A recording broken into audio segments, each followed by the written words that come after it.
दोस्तों, daily inspiration bye पवन में आपका हार्दिक स्वागत है। आज का इंस्पिरेशन दोस्तों, एक स्टोरी। एक अमीर आदमी जिसने भगवान का बहुत बड़ा मंदिर बनवाया, लेकिन कभी उस मंदिर में गया नहीं। उसने पुजारी रख दिए पूजा करने के लिए, लेकिन कभी पूजा करने गया नहीं। एक बार उस पर पैसों का संकट आन पड़ा।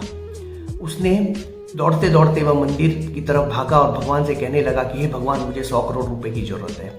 और वह सेठ जी को बोहनी की आदत थी, तो सुबह सुबह जल्दी उठकर उन्होंने सोचा कि सबसे पहले मैं लाइन में लग जाऊं, प्रभु का मन खराब हो उसके पहले मैं मांग लूं।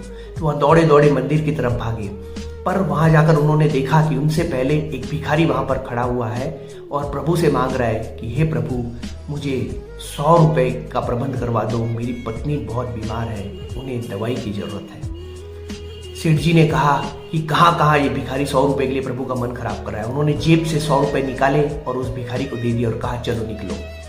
भिखारी ने मन ही मन प्रभु से कहा कि वाह प्रभु, आपने तो पहली बार में ही मेरी प्रार्थना स्वीकार कर ली, आपका खूब खूब आभार। इतना कहकर भिखारी वहां से निकल गया। अब सेठ जी का नंबर आया। सेठ जी जोर जोर से भगवान से प्रार्थना करने लगे, रोने लगे कि हे प्रभु, मुझ पर संकट आन पड़ा है, मुझे 100 करोड़ रुपए की जरूरत है, कहीं से भी मुझे पैसों का अरेंजमेंट करवा दीजिए, कहीं से भी मुझे पैसे दिलवा दीजिए। इतने में भगवान मूर्ति में से प्रकट हुए और कहा कि उस भिखारी को तो मैंने उससे बड़ा भिखारी दिलवा कर 100 रुपए दिलवा दिए, लेकिन तुझे 100 करोड़ रुपए दिलवाने के लिए मुझे तुझसे भी बड़ा भिखारी ढूंढना पड़ेगा।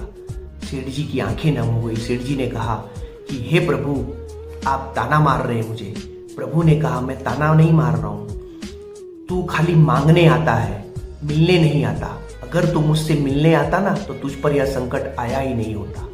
कहने का सार यह है कि हम खाली प्रभु से मांगने जाते हैं, कभी मांगने मत जाइए। प्रभु से समर्पित हो जाइए, प्रभु के भाव के साथ समर्पित हो जाइए। हमेशा हर चीज के लिए आभार मांगिए। देखिएगा खुद ब खुद प्रभु आपको सामने से लौटाएंगे और आप पर कभी संकट भी नहीं आएगा। तो दोस्तों, कर दिखाएं कुछ ऐसा कि दुनिया करना चाहे हमारे जैसा। Be positive, think positive and with the best version of yourself. जय हिंद।